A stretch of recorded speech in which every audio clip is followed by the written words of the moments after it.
Okay, it's Frank here with Ford D Honeybee, and I'm going to walk you through a review and tutorial on how to set up your Ford F-150 Pro Trailer Backup Assist System. Now, I haven't done one before, so it will show you a true value of how easy it is to set it up or not. First thing you got to do is push the center button here to set it up here. This is the control knob for the system. And then you just follow the prompts on the dash here, and it should be easy enough. Let's go through them. Add trailer, yes. Name the trailer. I'm going to name this my pontoon, and you're just using the controls right on the steering wheel to enter the name, etc. It's pretty easy to make your way through that. See, it doesn't take too long. And if you've been driving the truck for any amount of time, you should be pretty familiar with these controls anyway. So we're going to call this pontoon and then move to the next steps of the process and see how easy it is to set it up. So it's done there. We'll press OK. Electric surge brakes or no brakes, yes.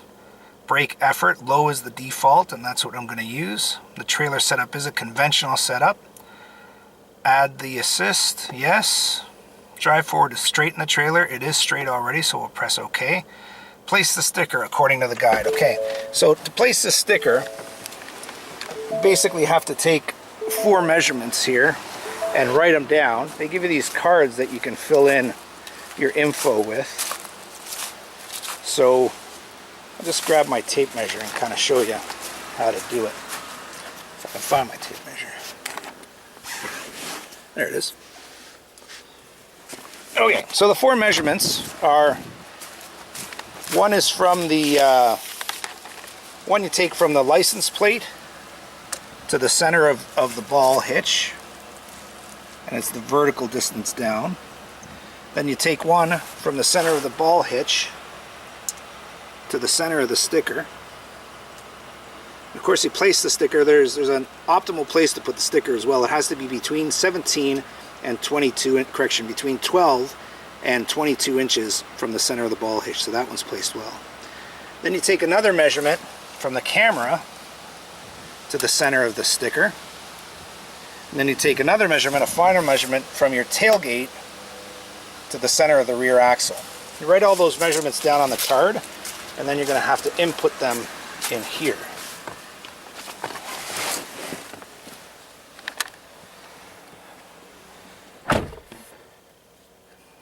Okay, so press OK to continue, so we will. So measurement A, this is in centimeters and I took them in inches, so that's a problem. Let's see if I can switch units at all with this thing. Probably not.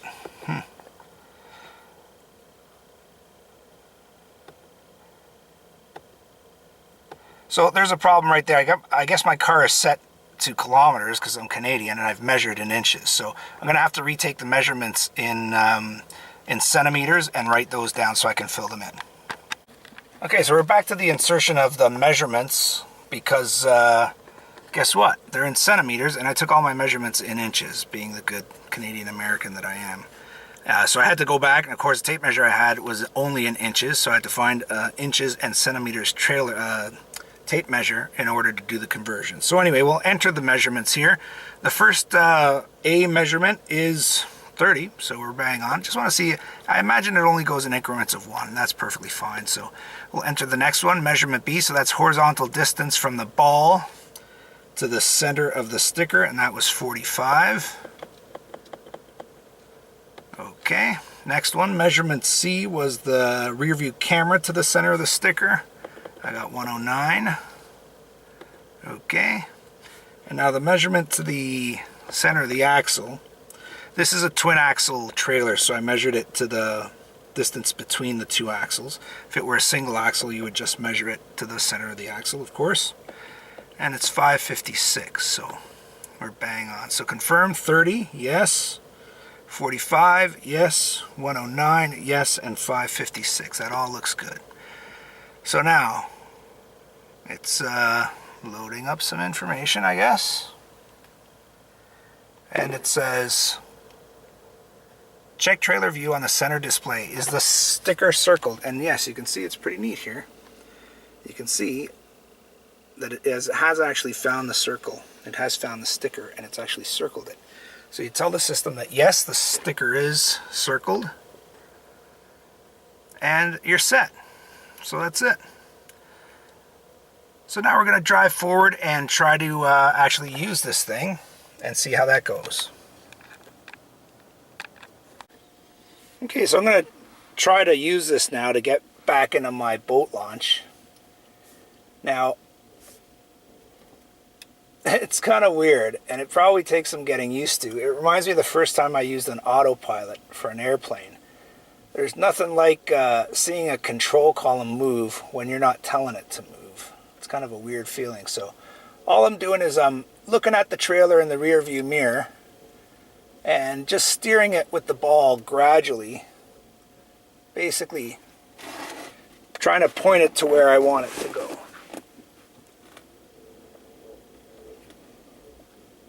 And you know what, just like in an airplane, it's important not to over control. If you let go of the knob, it'll center itself, and so will the steering wheel. And really, you're just wise to make really small inputs. Go nice and slow.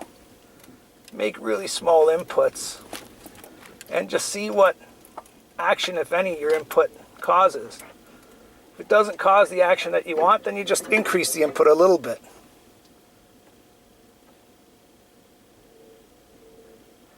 And it's funny, I can't see the steering wheel, but I can hear it move.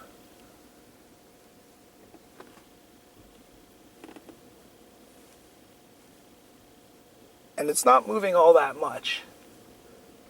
Granted, that's pretty much the straight portion of my trip. Now I've got to kind of hang a turn here and see how it goes. But even in the turn, I'm just kind of taking very small movements with it and seeing what the outcome is of the movement. And so far it's working pretty good. It's kind of neat.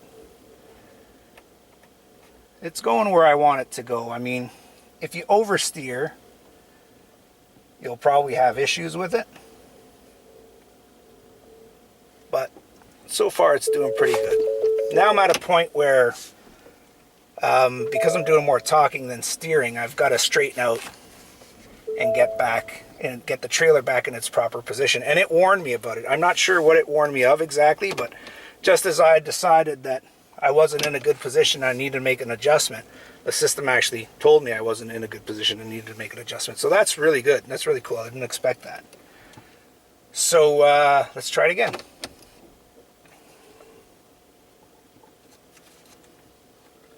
Helps if you grab the right knob too. Bet you hear that all the time. So anyway, look, I'm not gonna follow you all the way down my trail ride here, but just as far as an overall assessment, it's a neat system. Like, I didn't buy this truck for the Pro Trailer reverse system.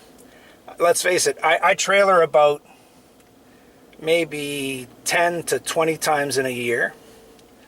So, you know, that might be more or less than you might do, but for me, if you own a trailer and you need to drive your truck, you better know how to be able to back it up without this system. Other than that, it's just kind of a neat little toy, a neat little bell and or whistle that you can use for fun. It might help someone that's not that comfortable trailering their stuff, but I'd say overall, it works. It works as it's advertised.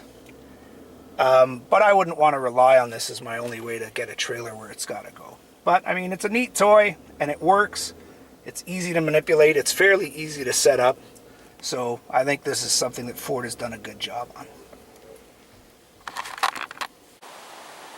One last note about this system. As you can see, it was a success. There's one point in my driveway here where I cannot see the trailer because there's a bit of a hump and it gets really steep on the way down into the water. And all I had to do with this system is just make sure I was lined up straight going in and then let go, because the system keeps the trailer going straight if you let go of it. So I found that really handy, and it really made the job a lot easier than normal. because there's a point for about 20 or so feet where I can't see the trailer and I can't really see if it's going straight or bending on me. So I think, like anything overall, if you use technology along with your own skills as far as handling, it's great. It's a great little addition.